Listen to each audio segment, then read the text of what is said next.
ሰላም እንዴት አላችሁ ተመልካቾች? ዛሬ ይዤላችሁ የመጣሁት ሌላ ዝግጅት ነው።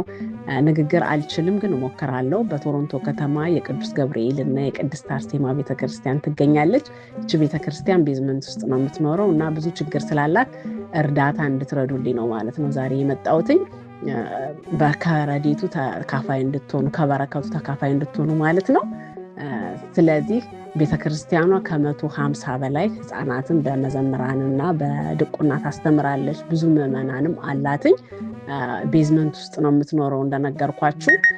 ቤተክርስቲያኗ ውስጥ ብዙ ችግር አለ። ማይክ መጠቀም አይቻልም። ቅዳሴ የሚቀደሰው በድምጽ ነው።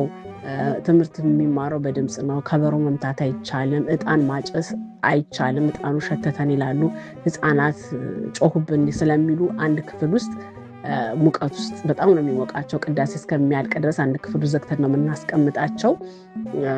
ብዙ ችግር አለባትኝና ቤተክርስቲያኗ ተገዝቶ ቤተክርስቲያን ከዚህ ሁሉ ችግሯ እንዲቀረፍ የኛ እርዳታ ያስፈልጋታል። ቅዳሴ ሲጀመር ከመጀመሩ በፊት ማለቴ ምንጣፍ ዘርግተን ወንበር ዘርግተን ነው ቅዳሴ የሚጀመረው።